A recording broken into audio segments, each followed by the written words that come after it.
I love this chickpea soup. It's full of herbs, flavour, lemony, thick and creamy, yet it's not heavy because there's hardly any cream.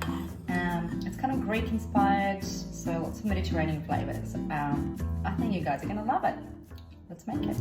First thing you want to do is dice up all the veggies and prepare all the ingredients, because once it's all done, the soup actually comes together very, very quickly.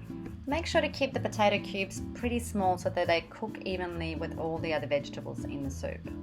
Next, we're going to saute the vegetables. Make sure to use really good olive oil and don't rush this process, because that's where a lot of the flavour comes from. You want the veggies to be lovely and caramelised and soft. A little extra flavour from lemon zest, pepper, chili, garlic, the usual suspects. And of course the star of the show, our chickpeas going. I just used canned chickpeas here, a bit of stock, and once it's all in, you're going to simmer it for about 15 minutes until the potato is soft. And yes, I am mashing the soup with the potato masher because that's going to give it that thick texture. A little bit of spinach, lemon juice, and one final ingredient which is optional is sour cream.